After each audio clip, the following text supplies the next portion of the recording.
ನಮ್ಮ ಪಾಪ ಉನ್ನತಿ ಯಾವುದು ನಂಗೆ ಅದು ಬೇಡ ಇದು ಬೇಡ ಅಂತ ಹೇಳಲ್ಲ ಪಾಪ. ಯಾರ್ದೋ ಮನೆಗೆ ಹೋಗಿದ್ದಾಗ ಎಳ್ಳುಂಡೆ ಕೊಟ್ರು, ಚೆನ್ನಾಗಿದೆ ಅಲ್ವಾ, ಹೆಲ್ತ್ಗೂ ಕೂಡ ಒಳ್ಳೇದು ಎಳ್ಳು ಅನ್ಬಿಟ್ಟು ಬೈಕೆ ಬಸಪ್ಪನ್ ತರ ಸುನಿಲ್ ನಮ್ಮಮ್ಮನ ಹತ್ರ ಬಂದ್ಬಿಟ್ಟು ನಿಮಗ್ ಮಾಡಕ್ ಬರುತ್ತಾ ಇದು ಅಂತ ಕೇಳಿದ್ರು. ಅಳಿಯ ಕೇಳದ್ ಹೆಚ್ಚೋ ಅತ್ತೆ ಮಾಡದ್ ಹೆಚ್ಚೋ ಅನ್ನಂಗೆ ನಮ್ಮಮ್ಮ ಅಡಿಗೆ ಮನೆಗ್ ಬಂದ್ ನಿಂತ್ ಬಿಟ್ರು. ಬರೀ ಎಳ್ಳುಂಡೆ ಏನಕ್ಕೆ, ಡ್ರೈ ಫ್ರೂಟ್ಸ್ ಎಲ್ಲ ಹಾಕ್ಬಿಟ್ಟು ಇನ್ನು ಸೂಪರ್ ಆಗಿ ಮಾಡ್ಕೊಡ್ತೀನಿ ನಿಮ್ಗೆ ಅಂತ.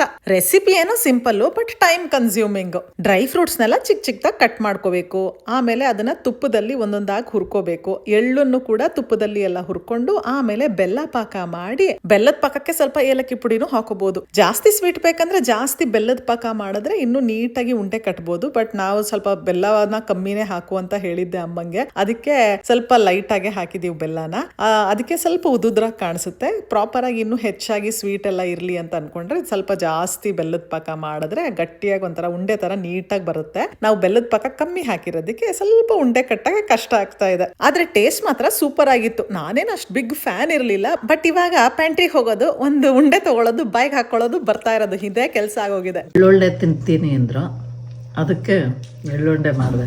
ಅದಕ್ಕೆ ಸ್ವಲ್ಪ ಡ್ರೈ ಫ್ರೂಟ್ಸು ಎಲ್ಲ ಹಾಕಿ ಎಳ್ಳುಂಡೆ ಮಾಡಿದೆ. ಇವ್ರಿಗೆಲ್ಲರಿಗೂ ಖುಷಿ ಆದರೆ ನಮಗೂ ಖುಷಿ.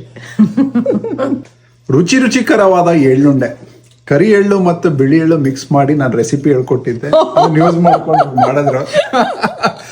ಎಳ್ಳು ಬೆಲ್ಲ ಆಗಲಿ ಅಥವಾ ಎಳ್ಳುಂಡೆ ಆಗಲಿ ಅಥವಾ ಇಲ್ಲಿ US ಅಲ್ಲಿ ಸಿಗುವಂಥ ಬೇಗಲ್ಸ್, ಎಳ್ಳಿನ ಬೇಗಲ್ ಸಿಕ್ಕಿದ್ರು ಆರೋಗ್ಯಕ್ಕೆ ತುಂಬ ಒಳ್ಳೆಯದು.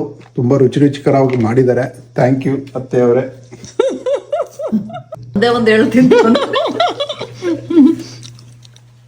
ಚೆನ್ನಾಗಿದೆಯಾ? ಇನ್ನೂ ಸ್ವಲ್ಪ ಚಿನ್ನ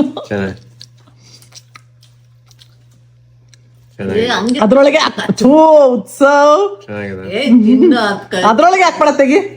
ಯಾವ್ದು ಎಂಜಲ್ ಮಾಡಿದೆ ಅದು ತಿಂದು ಏನಾಗಲ್ಲ, ಒಳ್ಳೇದು ಅದು. ಉತ್ಸವನು ನಿನ್ಗೆ ಯಾವ್ದ್ರಲ್ಲೂ ಕುಳ್ಳಣ್ಣ ಅಂತ ಹೇಳಿದೀನಲ್ಲ, ಅದಕ್ಕೆ you are calling your 6 feet ಕುಳ್ಳಣ್ಣ ಅಂತ ಹೇಳಿದಾರೆ.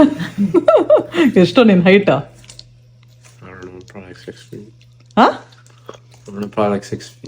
6 ಅಷ್ಟೇನಾ? 6.2ನಾ?